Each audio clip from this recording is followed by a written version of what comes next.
السلام علیکم، میرا نام ماجد حسین ہے اور میں آپ کے لیے آج رمز محبت ناول لے کے آیا ہوں۔ یہ ایک دلچسپ رومانٹک ناول ہے جو انتقام، محبت اور خاندانی جھگڑوں پر مبنی ہے، اور اس کا ہیرو ہے شامیر اور ہیروئن ہے حریم، اور یہ ایک معنی بیسڈ بھی ہے۔ تو چلے شروع کرتے ہیں۔ پچھلے آدھے گھنٹے سے جرگے میں جمع سب لوگ شامیر بلوچ کا انتظار کر رہے تھے، اور وہ سردار ہی کیا جو انتظار نہ کروائے۔ ہاں، وہ سردار تھا، علاقے کا نیا سردار، 27 سالہ نوجوان سلطان شاہ بلوچ، شاہ میر بلوچ کا وارث، امریکہ سے گریجویشن اور ماسٹرز کی ڈگری اس کی رگ رگ میں سرداری بھر دی گئی تھی۔ سلطان میر بلوچ نے ہر پل اسے یہ باور کروایا تھا کہ اسے وطن واپس آنا ہے اور اس کی جگہ سردار بننا ہے۔ شاہ میر بلوچ کو خود بھی یہی زندگی اٹریکٹ کرتی تھی، وہ بادشاہ بننا پسند کرتا تھا، اسے حکومت چاہیے تھی چاہے وہ علاقے کی ہی کیوں نہ ہو۔ شاہ میر بلوچ کو تختہ نہیں تخت چاہیے تھا، اور وہ اسے مل گیا تھا۔ امریکہ سے واپس آتے ہی اس کی دستار بندی کی محفل سجائی گئی اور اسے سردار بنا دیا گیا، لیکن اس کی خوشی اس دن ماتم میں بدل گئی جب اس کے چھوٹے بھائی جنید میر بلوچ کی لاش خون میں لت پت حویلی میں لائی گئی، اور اب وہ بدلے کی آگ میں جل رہا تھا۔ لیکن مقابل گروہ بھی کوئی کم طاقتور نہیں تھا۔ قاتل دوسرے علاقے کے سردار کا اکلوتا بیٹا ظفر نواز بلوچ تھا۔ مقابلہ ٹکر کا تھا۔ اچانک سے گاڑیوں کی ایک قطار سامنے سے آتی دکھائی دی، ویگو، پجارو اور بہت سی گاڑیاں۔ پہلے تمام مسلح گارڈ اترے، پھر دروازہ کھلا۔ شامیر ایک شانت سے اترا، سیاہ رنگ کی قمیض، گھیرا دار شلوار، سر پر روایتی پگ، اپنی شال بائیں کندھے پر ٹھیک کرتا وہ آ کر بیٹھ گیا تھا۔ شامیر، یہاں بہت سے معزز ہستیوں صلح کی کوئی صورت نکالنے کے لیے جمع ہوئی تھی۔ ہم نہیں چاہتے کہ علاقے کے دو سرداروں کو مابین خون خرابہ ہو اور علاقہ دشمنی کی شروعات ہو۔ ہم سب یہاں اتنے سالوں سے امن کی زندگی گزار رہے ہیں، اور اسی امن کو قائم رکھنے کے لیے پیر نصیر الدین شاہ تشریف لائے ہیں، اور ساتھ دیگر شخصیات بھی۔ شاہ نواز بلوچ تمہیں اپنے بیٹے کے بدلے منہ مانگی قیمت دینے کو تیار ہے۔ جرگے کے سردار نے شاہ میر سے کہا، مجھے خون بہا میں ظفر کی بہن چاہیے۔ اچانک سے شاہ میر نے کہا تو مقابل کے گروہ سے ولید بلوچ طیش میں آ کر کھڑا ہو گیا۔ حرام زادے، تیری ہمت کیسے ہوئی میری منگیتر کا نام لینے کی؟ ولید بلوچ شاہ میر پر حملے کے لیے آگے بڑھا ہی تھا کہ سب نے اسے روک لیا۔ ولید، آرام سے بیٹھ جاؤ، ہم یہاں خیر کروانے کے لیے جمع ہوئے ہیں، تمہاری ایک غلطی پھر سے شر کو ہوا دے سکتی ہے۔ ولید کے چچا زاد بھائی ریان نے اس کے کان میں سرگوشی کی۔ شاہ نواز، تم اپنے لڑکوں کو آرام سے بیٹھنے کا کہو، ہم سب سرداروں کو لے آئے ہیں تاکہ تم دونوں گروہ میں صلح کی کوئی صورت نکل سکے۔ اگر تمہارے لڑکے ایسے ہی جذباتی ہوں گے تو معاملہ بگڑ جائے گا، سردار نبیل احمد نے ظفر کے والد شاہ نواز بلوچ سے کہا۔ دوسری طرف شاہ میر چہرے پر سختی سجائے اطمینان سے بیٹھا تھا۔ وہ جانتا تھا کہ مقابل گروہ کے لیے ان کی بہن بیٹی کا ذکر کرنا کیسے ان کے تن بدن میں آگ لگانے کے مترادف تھا۔ شاہ نواز بلوچ، تمہارے پاس دو ہی آپشن ہے، یا تو ظفر کو میرے حوالے کر دو تاکہ میں اسے گولیوں سے بھون دوں، یا پھر اپنی بیٹی مجھے خون بہا میں دے دو۔ اس کے علاوہ کوئی اور صورت نہیں نکل سکتی۔ پیسے میں لوں گا نہیں، خون بہا میں۔ یا بیٹا دو یا بیٹی، میری بات حرف آخر ہے۔ شاہ میر کہتا ہوا کھڑا ہوا، اس کے ساتھ اس کے مسلح گارڈ اور اس کے کزن سب کھڑے ہو گئے۔ تھوڑی دیر میں ان کی پجاروں اور ویگو گاڑیوں کے ٹائروں سے اڑتی ہوئی دھول دکھائی دی۔ اس نے واقعی مقابل گروہ کو مشکل میں ڈال دیا تھا۔ وہ پھولوں کی کیریوں کو کریدتی ہوئی ان کو ٹھیک کر رہی تھی۔ سرخ گلابوں کے بیچ وہ بھی گلاب کے جیسے ان کے جیسے ہی لگ رہی تھی۔ اس کے ہاتھ مٹی میں لدے ہوئے تھے۔ وہ اپنے ہاتھ جھاڑتے ہوئے کھڑی ہوئی، پھولوں کا جائزہ لینے لگی۔ بہت محبت سے اس نے باغ میں پھول اگائے تھے۔ ایک گملہ اٹھایا اور اس کے رکھنے کی جگہ تلاش کرنے لگی تھی کہ اچانک حویلی کی ملازمہ نسرین بھاگتی ہوئی آئی۔ غضب ہو گیا بی بی صاحبہ، نسرین نے پھولی ہوئی سانسوں پر قابو پاتے ہوئے کہا۔ کیا ہوا؟ کیوں دل دہلا رہی ہو؟ جلدی بتاؤ کیا بات ہے؟ سامنے ہی چارپائیوں پر اس کی والدہ، پھپھیاں، خالہ اور چچی اور دادی بیٹھی باتیں کر رہی تھی تو نسرین کی بات سن کر آمنہ بیگم بولی، گملہ ابھی بھی حریم کے ہاتھ میں تھا اور وہ اسے گھمائے پوری طرح نسرین کی طرف متوجہ تھی۔ ونی میں حویلی کی بیٹی کو مانگا ہے شاہ میر نے۔ ونی میں حویلی کی بیٹی کو مانگا ہے شاہ میر نے۔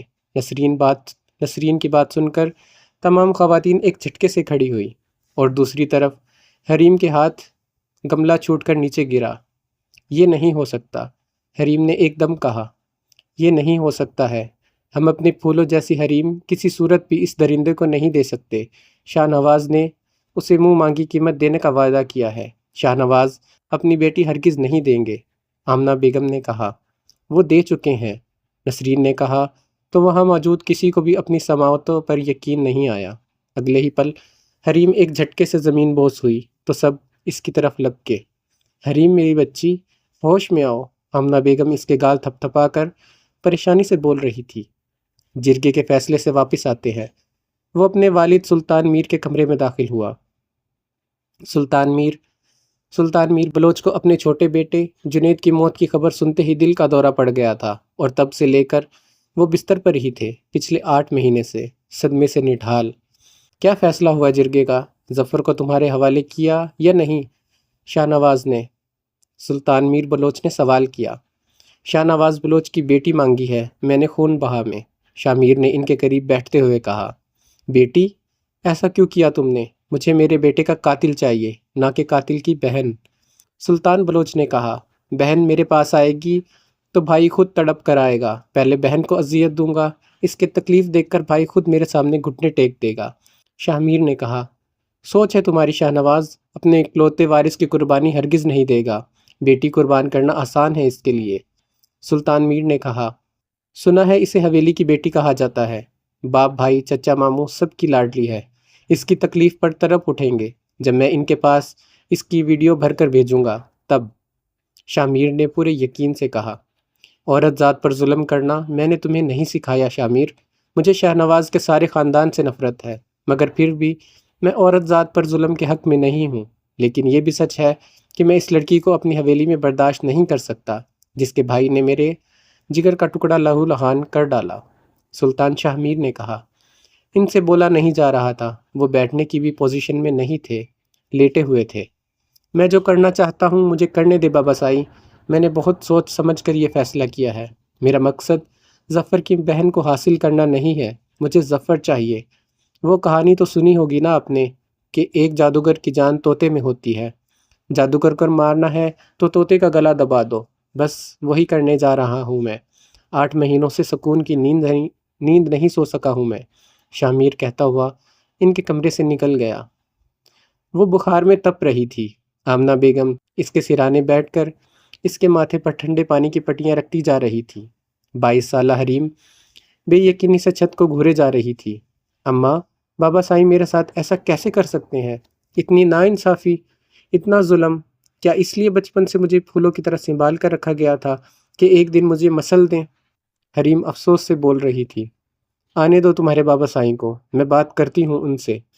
مجھے تو اب تک یقین نہیں آ رہا کہ واقعی تمہارے بابا سائی نے یہ فیصلہ کیا ہے، حریم کی ماں آمنہ نے کہا۔ اماں، میں نے تو کل کبوتروں کو بھی آزاد کر دیا تھا کہ مجھے آزادی پسند ہے، پھر مجھے کیوں قید مل رہی ہے؟ حریم بولے جا رہی تھی کہ شاہ نواز اندر داخل ہوئے۔ یہ کیا کر دیا آپ نے؟ میں پوچھ رہی ہوں، یہ کیا کر دیا آپ نے؟ میری پھول جیسی بچی کیسے اس درندے شاہ میر کے حوالے کر سکتے ہیں آپ؟ بیگم نے شاہ نواز کے شانے جھنجھوڑے ہوئے پوچھا۔ تو اور کیا کرتا؟ ظفر کو اس کے حوالے کر دیتا تاکہ وہ اسے گولیوں سے بھون دے، اپنا اکلوتا وارث اس کے حوالے کر دیتا، شاہ نواز نے روتے ہوئے کہا۔ آپ کو اندازہ ہے کہ ونی میں آئی لڑکی کے ساتھ کیا سلوک کیا جاتا ہے؟ آمنہ بیگم نے کہا۔ سب جانتا ہوں، شاہ نواز بولے۔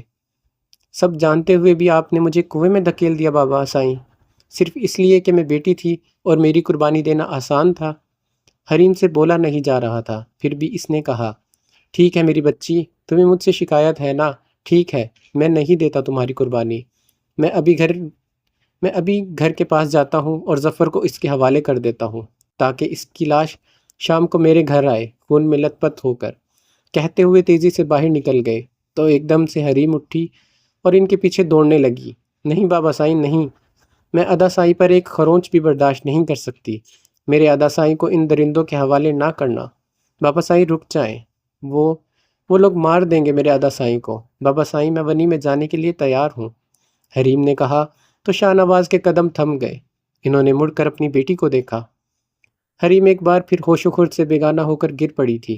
حویلی کی بیٹی ڈاکٹر حریم نواز ونی میں جانے کے لیے تیار تھی۔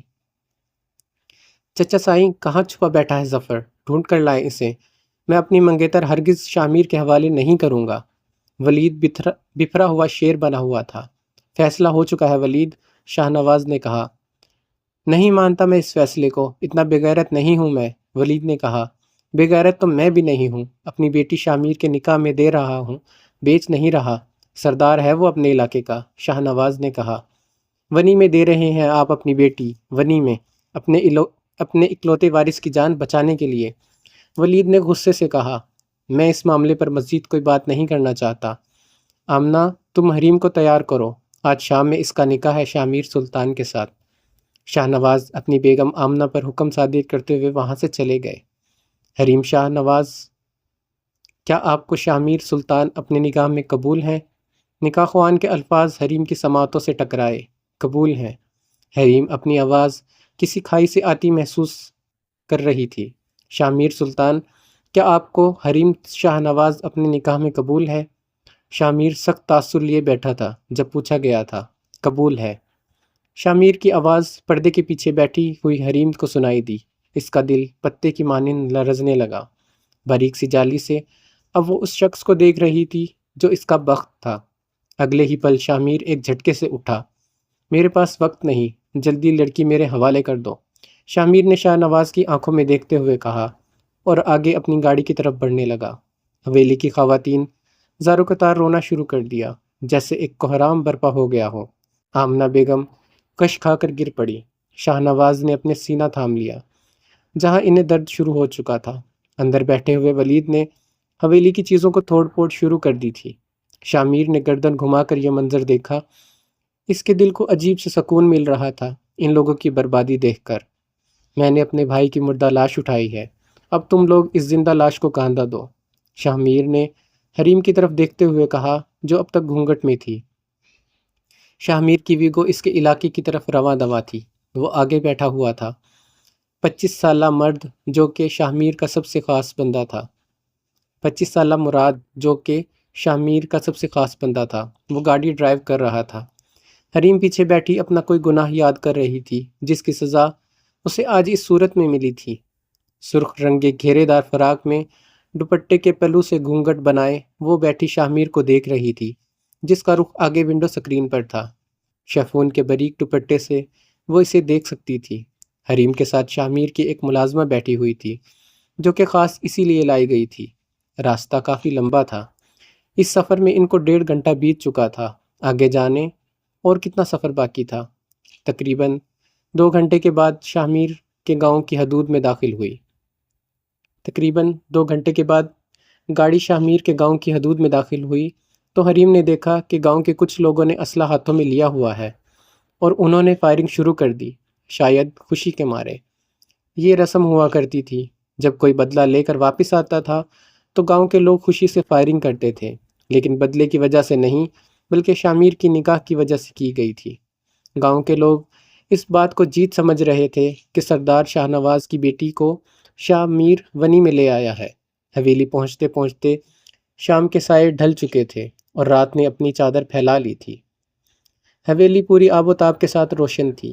یہ ماڈرن طرز کی حویلی تھی جس میں اسٹائلش قسم کی لائٹس لگی تھی۔ کچھ سال پہلے ہی اس حویلی کو توڑ پھوڑ کر ماڈرن لک دیا گیا تھا۔ شاہ میر کو اس لڑکی میں کسی قسم کی کوئی دلچسپی نہیں تھی جس سے کچھ دیر پہلے اس کا نکاح ہوا تھا، اور حریم کی نظروں میں شاہ میر اسی وقت گر گیا تھا جب اس نے اسے ونی میں مانگا تھا۔ پیسے مانگتا تو شاید حریم اس سے اتنی نفرت نہ کرتی۔ شاہ میر کی گاڑی کو بریک مارتے ہی اس کے پیچھے والی تمام گاڑیوں نے بھی بریک مار دی۔ حریم کی حالت غیر ہونے لگی، مگر اس نے خود کو مضبوط کیا ہوا تھا۔ شاہ میر ایک جھٹکے سے اترا۔ اسے اندر لے آؤ۔ حریم کے ساتھ بیٹھی ہوئی سجدہ کو وہ ہدایت دیتا ہوا آگے بڑھا۔ سجدہ حریم کو وہاں سے لے آئی۔ وہ دونوں اندر داخل ہوئے۔ سامنے سلطانہ خاتون کھڑی تھی۔ لے آئے ہو اماں، لے آیا ہوں اماں ظفر کی بہن کو، شامیر نے سلطانہ خاتون سے کہا۔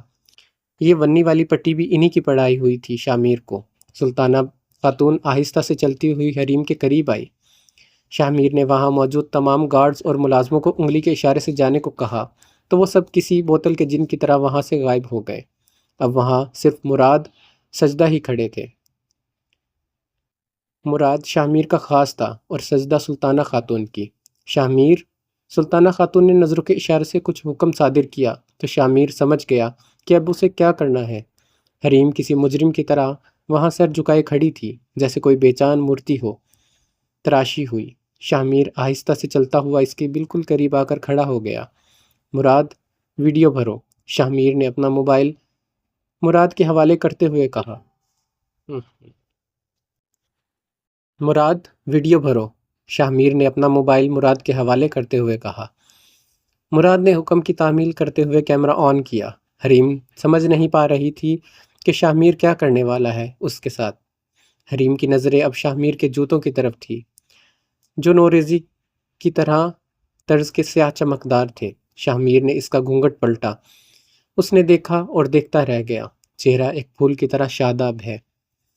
چہرہ اس کا ہے یا کوئی مہتاب ہے، چہرہ جیسے کلی، چہرہ جیسے کنول، چہرہ جیسے تصور بھی تصویر بھی، چہرہ ایک خواب بھی، چہرہ تعبیر بھی، چہرہ کوئی الف لیلوی داستان ہے، چہرہ ایک پل یقین، چہرہ ایک پل گما، چہرہ جیسا کہ چہرہ کہیں بھی نہیں، محروم محروم عجبی محجبی۔ شامیر کے دل سے آواز آئی۔ وہ ایک پل کو اس چہرے میں ایسا کھو گیا جیسے دنیا میں اس چہرے کے سوا کچھ ہے ہی نہیں، اور اگلے ہی پل جنید کا خون میں لت پت چہرہ اس کی آنکھوں کے سامنے لہرایا۔ اس کی آنکھیں تیش سے سرخ ہوئی، دل کا گلا گھونٹ دیا، بدلے کی آگ جلانے لگی۔ اگلے ہی پل اس کا ہاتھ اٹھا اور ایک زناٹے دار تھپڑ حریم کے گال پر اس نے دے مارا۔ یہ تھپڑ اتنا شدید تھا کہ کھا کر حریم اپنا توازن قائم نہ رکھ سکی اور لڑکھڑاتی ہوئی ماربل کے فرش پر جا گری۔ حریم کے 14 طبق روشن ہو گئے تھے۔ اسے یقین نہیں آ رہا تھا کہ شامیر نے اسے تھپڑ مارا ہے، حالانکہ وہ اس سب کے لیے اپنا ذہن تیار کر کے آئی تھی۔ حریم نے نظر اٹھا کر شامیر کو حیرت اور دکھ سے دیکھا۔ مراد ویڈیو بند کر چکا تھا۔ مراد کا دل بھی جیسے دہل گیا اس منظر پر، جیسے اس نے بھی ابھی کیمرے کی آنکھ میں قید کیا تھا۔ حریم شامیر کو دیکھ ہی رہی تھی کہ شامیر نے اپنا ہاتھ جس سے اس نے حریم کو تھپڑ مارا تھا اسے سامنے والی کھڑکی پر دے مارا اور کھڑکی ٹوٹ کر ریزہ ریزہ ہو گئی۔ حریم نے دیکھا شامیر کی ہتھیلی سے اب خون رس رہا تھا۔ وہ اس سے حیران پر حیران کیے جا رہا تھا۔ کیا اس شخص نے خود کو سزا دی ہے اس تھپڑ کی جو اس نے مجھے مارا اور اپنا ہاتھ زخمی کر دیا؟ حریم سمجھنے کی کوشش کر رہی تھی۔ وہ فرش پر ہی بیٹھ گئی۔ شامیر، یہ کیا کیا تم نے؟ سلطانہ خاتون فوراً آگے بڑھی اور اس کا خون آلودہ ہاتھ اپنے ہاتھ میں لیا۔ سجدہ، جلدی سے پٹی لاؤ۔ سلطانہ خاتون کے حکم پر سجدہ فوراً بھاگتی ہوئی گئی اور فرسٹ ایڈ کا سامان لے آئی۔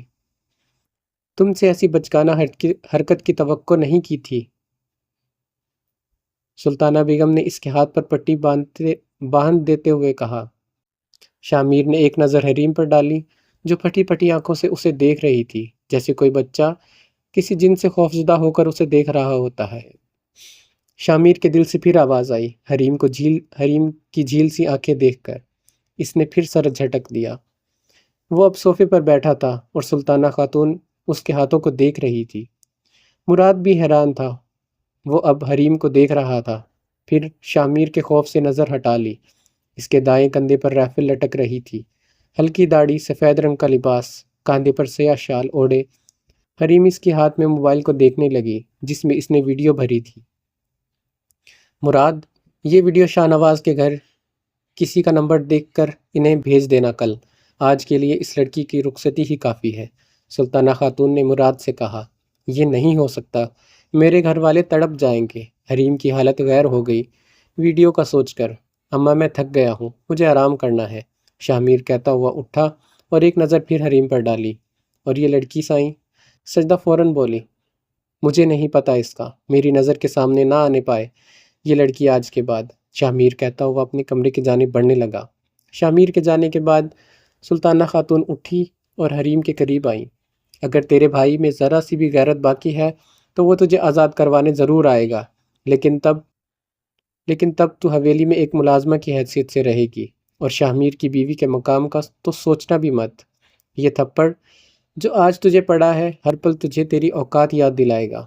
جس دن ظفر نے خود کو شاہ میر کے حوالے کر دیا اس دن تو آزاد ہو جائے گی، سلطانہ خاتون نے کہا اور کھڑی ہو گئی۔ سجدہ اسے اپنے کمرے میں لے جاؤ، سلطانہ خاتون نے کہا اور وہاں سے چلی گئی۔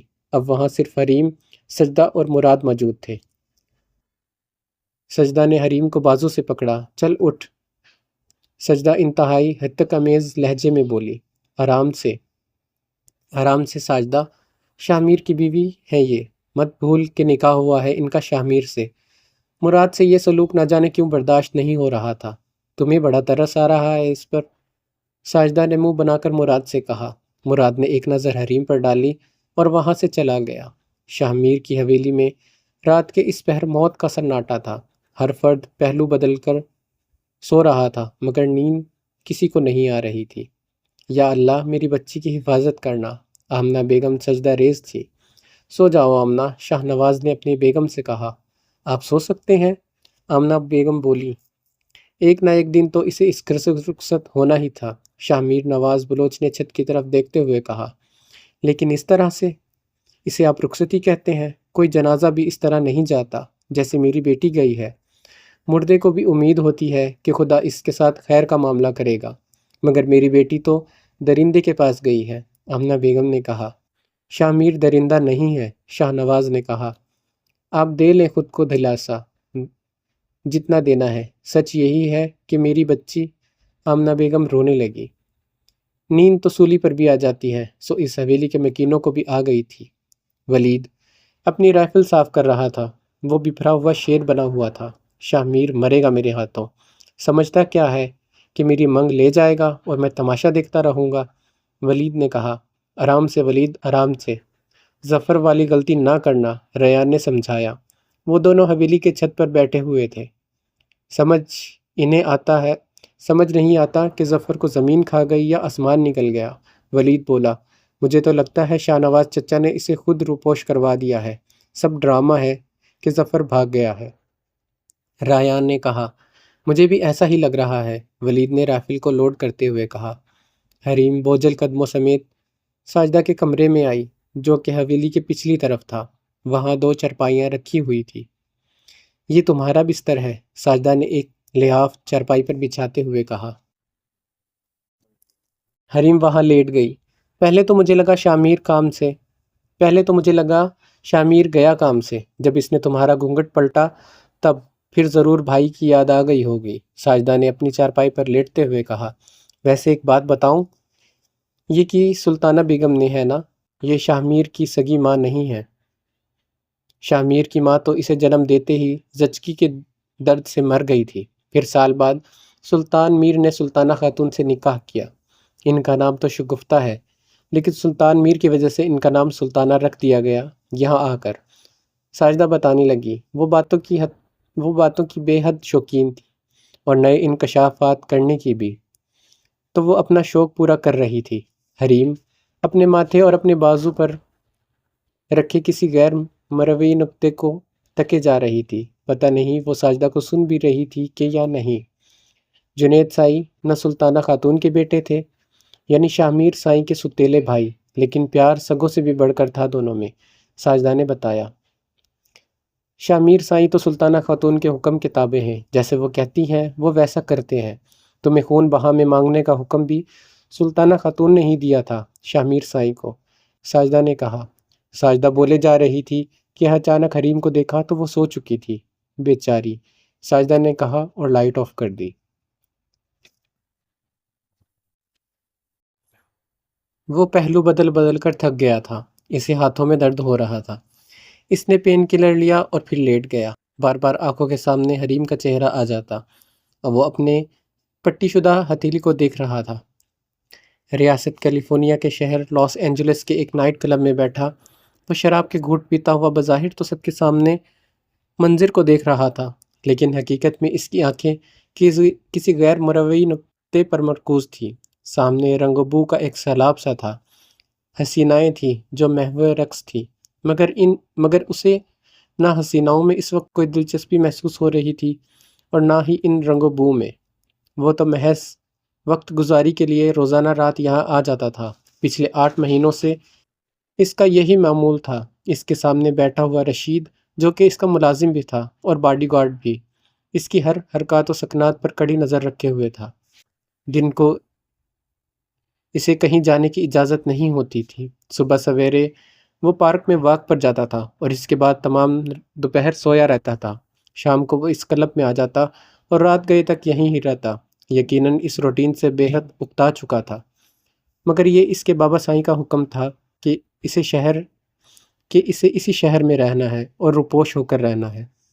بلو کلر کی جینز پر بلیک کلر کی شرٹ اور اس کے اوپر لیدر کی جیکٹ پہنے ہوئے وہ کرسی سے ٹیک لگائے بیٹھا تھا، وقفے وقفے سے شراب کے گھونٹ پی رہا تھا۔ ان 8 مہینوں میں اسے سب سے زیادہ نفرت رشید سے ہو گئی تھی، جو ہمہ وقت کسی سائے کی طرح اس کے پیچھے تھا۔ وہ اچانک اٹھا تو رشید بھی ایک دم اس کے پیچھے ہو لیا۔ واش روم جا رہا ہوں، کم از کم وہاں تو میرا پیچھا چھوڑ دو، اس نے بیزاری سے کہا۔ رشید واش روم کے دروازے کے باہر ہی کھڑا ہو گیا۔ اس کی جیب میں پسٹل تھا جس کی کسی کو خبر نہیں تھی سوائے ظفر شاہ نواز کے۔ وہ پھر سے اپنی نشست پر بیٹھ گیا جہاں پہلے بیٹھا ہوا تھا۔ رشید پھر سے اس کے ساتھ آ کر بیٹھ گیا۔ اتنے میں رشید کا موبائل بجا۔ سائیں کالنگ۔ نمبر دیکھ کر رشید ایک جھٹکے سے کھڑا ہوا اور کلب کے باہر آ گیا۔ حکم سائیں۔ رشید نے کال اٹینڈ کی اور فوراً بولا، ظفر کو جرگے کے فیصلے کے بارے میں کچھ معلومات تو نہیں ہوا نا؟ آگے سے شاہ نواز نے پریشانی سے پوچھا۔ نہیں سائیں، ابھی تک تو کچھ معلوم نہیں ہوا، رشید نے رازدارانہ انداز میں کہا۔ رشید، اسے کچھ پتہ نہیں چلنا چاہیے۔ اگر اسے پتہ چلا کہ شامیر اس کی بہن لے گیا ہے خون بہا میں، تو وہ یا تو خود کو شامیر کے آگے پیش کر کے حریم کو آزاد کروا دے گا یا پھر شامیر کو ہی قتل کر دے گا۔ میری بات سمجھ رہے ہو نا تم؟ شاہ نواز نے کہا۔ جی سائیں، سمجھ رہا ہوں۔ اگر چھوٹے سائیں کو یہ بات پتہ چلی تو وہ دنیا کو آگ لگا دیں گے۔ رشید بھی پریشان تھا۔ میرے پاس اس کے علاوہ کوئی چارہ نہیں تھا۔ پیسے وہ لینے کو تیار نہیں تھا۔ میں نے جو بھی کیا اس کی جان بچانے کے لیے کیا، شاہ نواز نے کہا۔ لیکن سائیں، اب تو ظفر سائیں آزاد ہے نا؟ رشید نے شیشے کے پار بیٹھے ہوئے ظفر کی طرف دیکھتے ہوئے کہا۔ اصل میں فکر تو اسے اپنی آزادی کی تھی۔ ظفر کی وجہ سے وہ خود 8 مہینے سے یہاں رہ رہا تھا۔ میں ابھی کچھ کہہ نہیں سکتا۔ بظاہر تو خون بہا لے چکا ہے شامیر، لیکن اگر ظفر آزاد ہو گیا تو اس کو مار بھی سکتا ہے طیش میں آ کر۔ مجھے حالات بہتر ہونے تک صبر کرنا ہوگا۔ بس تم ظفر پر کڑی نظر رکھو۔ اس کا فیس بک اکاؤنٹ ڈیلیٹ ہے نا؟ اسے سمجھاؤ کہ اگر اس نے لاگ ان کیا تو آسانی سے اس کی لوکیشن پتہ چل سکتی ہے۔ تم نہیں جانتے شامیر کو، میں جانتا ہوں، شاہ نواز نے کہا۔ آپ فکر نہ کریں سائیں، چھوٹے سائیں کو اپنی جان پیاری ہے، رشید نے کہا، مگر اسے اپنی جان سے بھی زیادہ حریم پیاری ہے، تم جانتے ہو، شاہ نواز نے کہا۔ جی سائیں، اسی بات کا تو مجھے بھی خوف ہے، رشید نے جواب دیا۔ میں کوئی نہ کوئی حل نکال لوں گا، فی الحال مجھے جو بہتر لگا میں نے وہی کیا، شاہ نواز نے کہہ کر کال کاٹ دی۔ ظفر شیشے کے پار سے اس طرف دیکھ رہا تھا سوالیہ نظروں سے۔ کس سے بات کر رہے تھے؟ رشید اندر آیا تو اس نے پوچھا۔ بڑے سائیں کا فون تھا، پوچھ رہے تھے آپ نے face book per log in تو نہیں کیا، کہہ رہے تھے اس سے دشمنوں کو آپ کی لوکیشن کا پتہ چل جائے گا۔ رشید نے پھر سے تصدیق چاہی۔ تم فکر مت کرو رشید، سب جانتا ہوں میں، نہ پولیس کے ہاتھ لگوں گا اتنی آسانی سے اور نہ شاہمیر کے۔ ظفر شاہ نواز نام ہے میرا، ظفر نے مشروب کو ختم کر کے گلاس میز پر پٹکتے ہوئے کہا۔ صبح سویرے اس کی آنکھ عجیب سی چیز سے کھلی۔ اگلے ہی پل اسے محسوس ہوا کہ اس کے منہ پر ٹھنڈا پانی کسی نے انڈیل دیا ہے اسے جگانے کے لیے۔ تیرے باپ کی حویلی نہیں ہے یہ جو دن چڑھے تک سوتی رہی ہے تو، چل اٹھ اور کام پر لگ جا۔ سلطانہ خاتون اس کی طرف دیکھتے ہوئے بول رہی تھی۔ اس نے دوپٹے کے پلو سے اپنے چہرے پر پانی کو صاف کیا اور اٹھ بیٹھی۔ وہ ایسے سوئی تھی کہاں ہوش نہیں رہا تھا رات کو کیا ہوا، لیکن اب پھر سے اسے سب یاد آ گیا تھا۔ اپنے گھر میں تو وہ سوتی تھی تو اس کے کمرے کے آگے کسی کو بیٹی کہنے کی اجازت بھی نہیں تھی کہ کہیں اس کی نیند خراب نہ ہو جائے۔ سردار بی بی، آپ کیوں تشریف لائی ہیں یہاں؟ میں خود اس کو جگا لیتی، ساجدہ نے پریشان ہو کر کہا۔ کیوں؟ سلطانہ شاز و نادر ہی اس کے کمرے میں آیا کرتی تھی، جب کوئی بہت رازداری کی بات ہو اور حویلی کے اندر نہ کی جا سکی، صرف تب۔ اسے تکلیف میں دیکھ کر مجھے سکون ملا، اسی سکون کی تلاش میں آئی ہوں، سلطانہ بیگم نے حریم کی طرف دیکھتے ہوئے کہا، اور وہاں سے چلی گئی۔ حریم کھڑی ہو گئی اور اپنے سوٹ کیس کی تلاش میں نظریں دوڑائیں، جو اسے اسی کمرے میں ایک کونے میں پڑا ہوا ملا۔ وہ شاید ساجدہ نے رکھوایا تھا رات کو اس کے سونے کے بعد۔ اس نے کھولا اور ایک سوٹ نکالا۔ اس کے پاس برانڈڈ کپڑے تھے، اسٹائلش سے۔ اس نے ایک سوٹ نکالا جو کہ سب سے سادہ تھا۔ واش روم کہاں ہے؟ اس نے ساجدہ سے پوچھا تو اس نے اشارے سے بتایا۔ وہ واش روم گئی تو دیکھا وہاں ایک چھوٹا سا نل تھا، جس کے نیچے ایک بالٹی رکھی ہوئی تھی، جس میں ایک منرل واٹر کی کاٹی ہوئی بوتل تیر رہی تھی۔ نہانے کا بس یہی سامان تھا یہاں۔ حریم کی آنکھیں بھر آئی۔ خیر وہ جلدی سے نہا کر نکلی اور سوالیہ نظروں سے ساجدہ کی طرف دیکھا، جیسے پوچھ رہی ہو کہ کیا کام کرنا ہے۔ چل کچن میں، ساجدہ اسے ہاتھ پکڑاتے ہوئے لے گئی۔ حریم اس کے ساتھ کھنچتی چلی گئی۔ یہ آٹا گوندھ اور پراٹھے بنانا شروع کر، ساجدہ نے حکم صادر کیا۔ اب وہ سامنے پڑے آٹے کو دیکھ رہی تھی۔ مجھے آٹا گوندھنا نہیں آتا، تھوڑی دیر سوچنے کے بعد وہ بولی۔ آٹا تو اس سے ملازمہ گوندھ کر دیتی تھی، وہ پراٹھے پکانا جانتی تھی، کیونکہ اسے کوکنگ کا بے حد شوق تھا۔ اس نے کوکنگ کورس بھی کر رکھا تھا، شاید اسی دن کے لیے۔ پراٹھا پکانا تو آتا ہے نا؟ ساجدہ نے کہا تو اس نے اسبات میں سر ہلا دیا۔ چل میری طرف دیکھ میں کیسے گوندھتی ہوں، پھر سیکھ لے۔ ساجدہ نے اسے آٹا گوندھ کر دیا۔ لے اب پکا اس آٹے کے پراٹھے، ساجدہ نے گوندھے ہوئے آٹے کا پہاڑ اس کے سامنے رکھتے ہوئے کہا۔ وہ دیکھنے لگی۔ جلدی کر، سائیں شامیر کو سویرے بھوک لگتی ہے، ساجدہ نے کہا۔ ساجدہ کچن کا کام کم ہی کرتی تھی، باقی ملازمہ حریم کو دیکھ رہی تھی۔ ساجدہ چلی گئی۔ حریم نے پراٹھے بنانے شروع کر دیے۔ اسے یاد آیا وہ جب بھی چھٹیوں میں حویلی آتی تھی تو ظفر کے لیے اپنے ہاتھوں سے ناشتہ تیار کیا کرتی تھی۔ ظفر اس کے ہاتھ کے پراٹھے کھانے کے بعد اس کی تعریفوں میں زمین آسمان ایک کر دیتا تھا۔ اس کی آنکھیں بھر آئی تھی۔ ارے نوری، شامیر سائیں جاگ گئے، چائے پراٹھا مانگ رہے ہیں۔ اچانک سے ایک لڑکی بھاگتی ہوئی آئی اور نوری سے کہا، جو ٹرے سجا رہی تھی شامیر کے لیے۔ لا رہی ہوں۔ نوری ایک دم پراٹھا لینے آگے بڑھی تو اس کا پاؤں مڑ گیا۔ اللہ جی! نوری کی آہ نکلی اور زمین پر ہی بیٹھ گئی۔ باہر سے پھر نوری کی پکار سنائی دی۔ سنا لڑکی، یہ ناشتہ شامیر سائیں کے کمرے میں دے آؤ۔ 1 منٹ صبر نہیں کرتے وہ، نوری نے اپنا پاؤں مسلتے ہوئے کہا۔ اور یہی تو حریم چاہتی تھی، شامیر کے کمرے تک رسائی۔ اس نے فوراً ٹرے اٹھایا اور آگے بڑھی۔ سامنے ایک لمبی راہداری تھی، ایک قطار تھی کھڑکیوں کی۔ اب شامیر کا کمرہ کون سا تھا اسے نہیں معلوم۔ ایک لڑکا وہاں سے گزرا تو اس نے پوچھا، سنیں، شامیر سائیں کا کمرہ کہاں ہے؟ اس لڑکے نے سر سے پاؤں تک اس کا جائزہ لیا، پھر ایک طرف اشارہ کر کے بولا، ادھر سامنے سے بائیں جانب مڑ جانا، پہلا کمرہ ان کا ہوگا۔ لڑکے نے اسے بتایا۔ وہ آگے بڑھی، سامنے لاؤنج تھا۔ اسے یاد آیا یہاں ہی تو کل اسے پہلا تھپڑ پڑا تھا۔ پھر اسے یاد آیا کہ کون سے کمرے میں شامیر گیا تھا رات۔ اس نے دروازے پر دستک دی۔ آ جاؤ، آگے سے آواز آئی۔ حریم اندر آئی تو دیکھا وہ سر جھکائے موبائل میں کچھ دیکھ رہا تھا۔ حریم نے چند سیکنڈ میں کمرے کا جائزہ لیا۔ اس سے پہلے کہ وہ سر اٹھاتا، حریم جانے لگی۔ سنو، موبائل سے سر اٹھائے بغیر وہ بولا تو حریم کا دل ڈوب گیا، اس کے قدم منجمد ہو گئے۔ فرسٹ ایڈ باکس لا کر میری پٹی چینج کرو۔ وہ یقیناً اسے نوری سمجھ رہا تھا۔ وہ فوراً باہر آئی۔ شامیر تمہیں بلا رہا ہے، اس نے واپس آ کر نوری سے کہا۔ یہ کیسے بات کر رہی ہو تم چھوٹے سائیں کے بارے میں؟ بلا رہا ہے شامیر، بولو۔ شامیر سائیں بلا رہے ہیں، نوری نے کہا۔ حریم کچھ نہ بول پائی۔ نوری اب لڑکھڑاتی ہوئی اٹھی اور شامیر کے پاس آئی۔ سائیں آپ نے بلایا؟ نوری نے کہا۔ میں نے تم سے کہا فرسٹ ایڈ باکس لا کر میری پٹی چینج کرو، سنا نہیں کیا؟ شامیر نے سر اٹھا کر دیکھا اور بولا، میں تو نہیں آئی تھی سائیں، میرے پاؤں میں موچ آ گئی تھی۔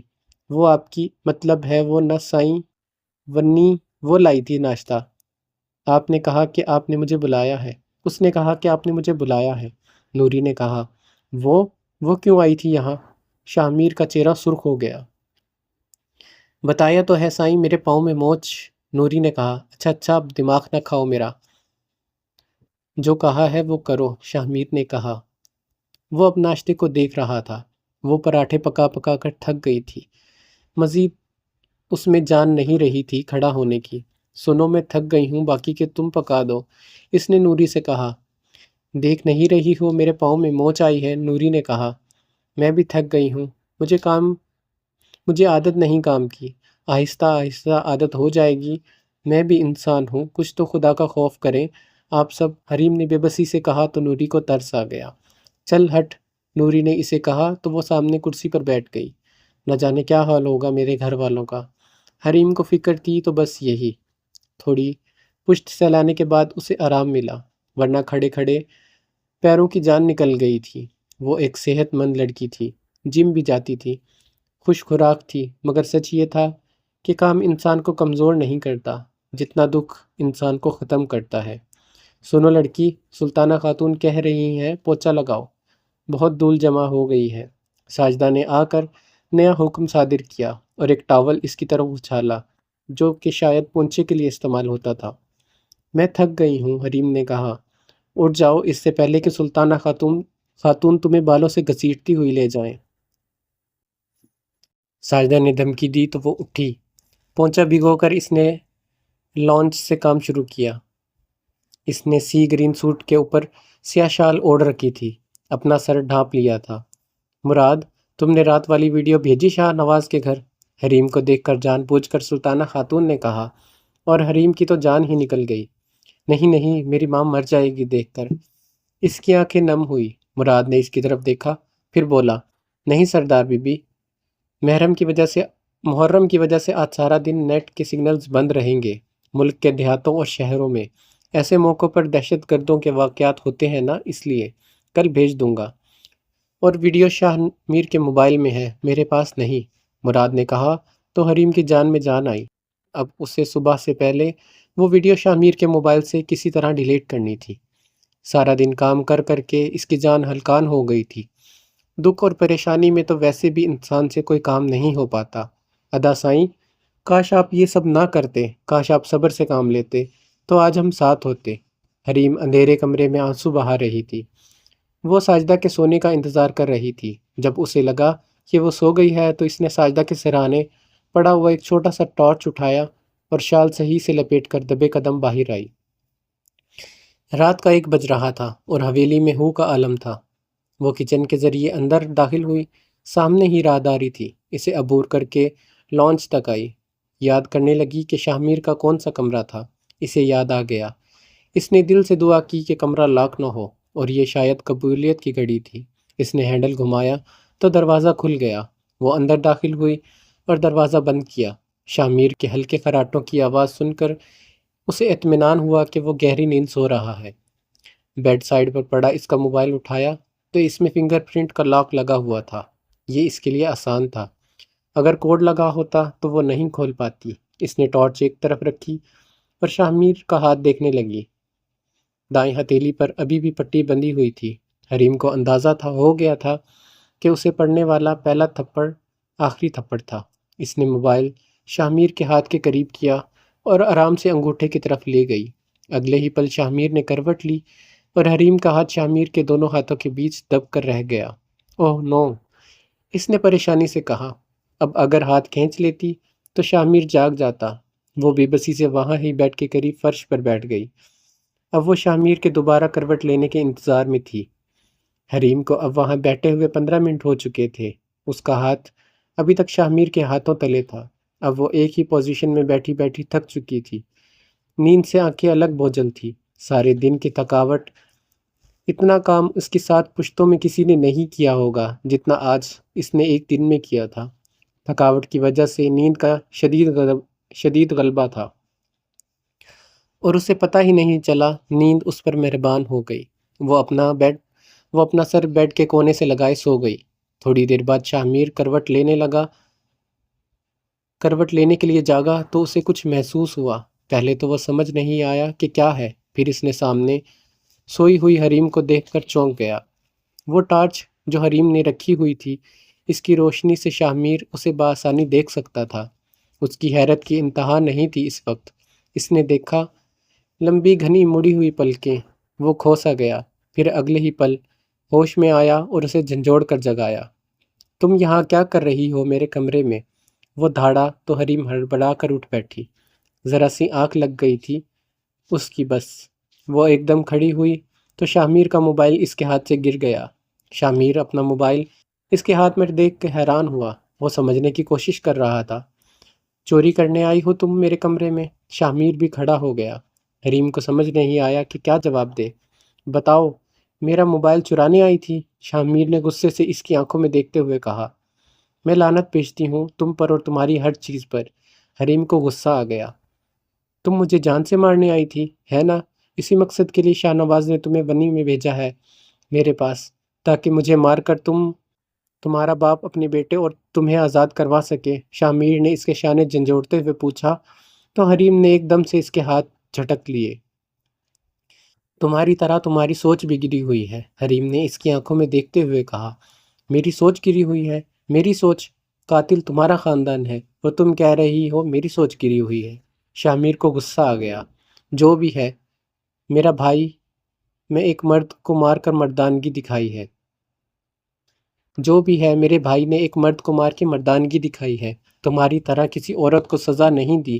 بھری پنچایت میں تم نے مجھے مانگا، اس کی جگہ اگر تم میرے بھائی کو قتل کر دیتے تو شاید میری نظروں میں اتنا نہ گرتے جتنا میری بولی لگانے پر گرے ہو۔ تب میں سوچ کے ہاں ٹھیک ہے، اس شخص نے اپنے بھائی کے خون کے بدلے میرے بھائی کا خون کر کے صرف حساب برابر کیا ہے۔ جب ادا سائی تمہارے ہاتھ نہیں لگے تو تم نے مجھے مانگ لیا تاکہ ایک بے قصور اور مظلوم سے بدلہ لے سکے۔ حریم بھی حریم تھی، ایک سردار کی بیٹی، نازوں سے پلی ہوئی، ایک ڈاکٹر، ایک پڑھی لکھی باشعور لڑکی۔ کیسے چپ رہ سکتی تھی اتنی جہالت دیکھ کر؟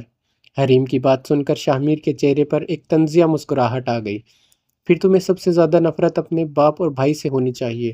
تمہاری نظروں میں گرنے کے حقدار مجھ سے پہلے وہ لوگ ہیں جنہوں نے تمہیں غنی میں دے دیا۔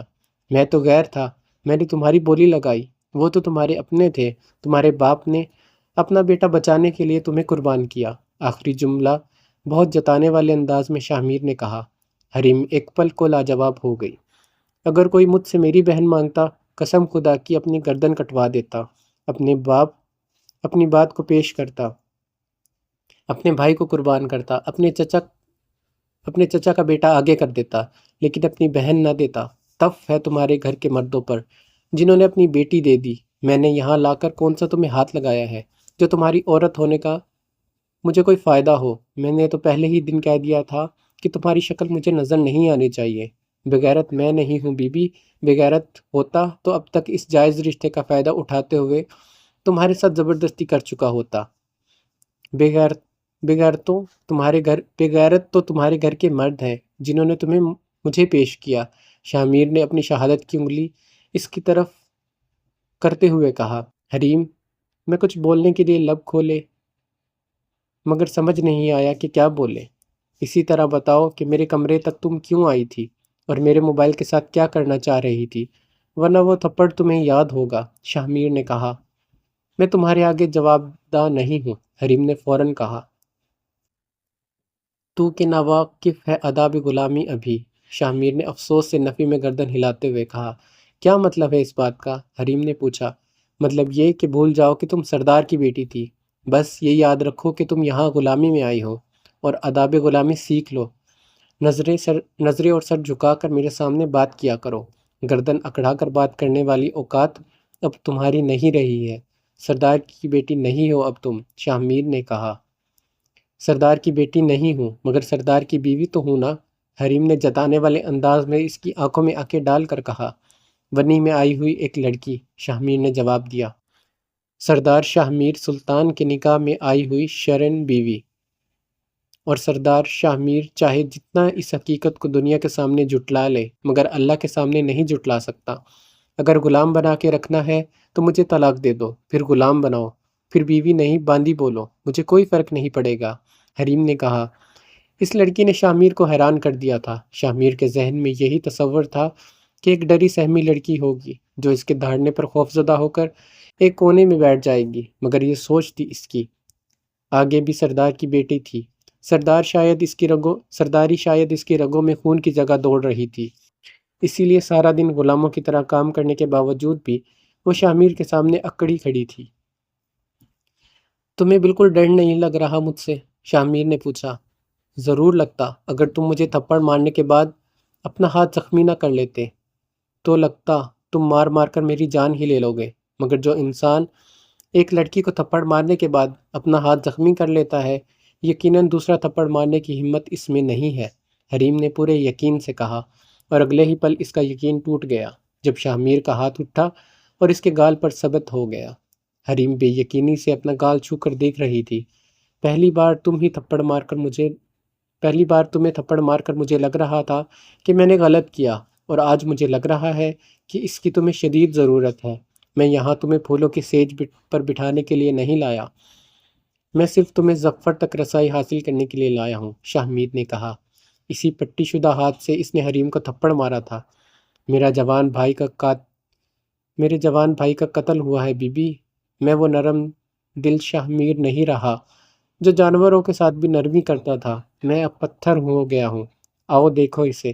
شاہ میر حریم کا بازو پکڑے اسے گھسیٹ کر دیوار کے سامنے لے آیا، جہاں پر شاہ میر اور جنید کی اکٹھی تصویر لگی ہوئی تھی۔ وہ دونوں اس تصویر میں مسکرا رہے تھے، زندگی سے بھرپور۔ بہت بڑے اور خوبصورت فریم کی ہوئی وہ تصویر اس بات کی گواہی دے رہی تھی کہ شاہ میر کو اپنے بھائی سے کس قدر محبت تھی۔ دیکھو اسے، کیا قصور تھا اس کا؟ صرف اتنا کہ اس نے اس لڑکی سے محبت کی جس سے تمہارا بھائی محبت کرتا تھا۔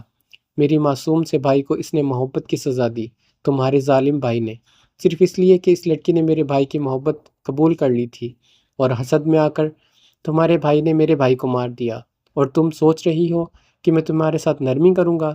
نہیں بی بی نہیں، سوچنا بھی مت کہ شاہ میر سلطان تمہارے ساتھ نرمی کرے گا، شاہ میر نے غصے سے کہا۔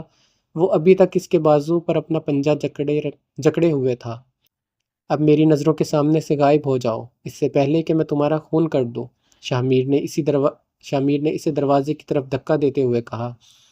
وہ لڑکھڑاتے ہوئے بچی، پھر تیزی سے وہاں سے بھاگتے ہوئے راہداری کی طرف بڑھی۔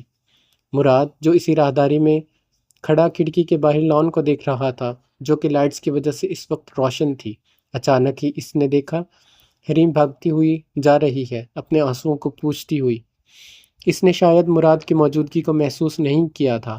اس کی شال اس کے سر سے ڈھلک کر شانے پر آ چکی تھی، جوڑے میں قید لمبے سیاہ چمکدار بال بکھرے ہوئے تھے۔ وہ تیزی سے راہداری عبور کرتی ہوئی کچن میں گھسی۔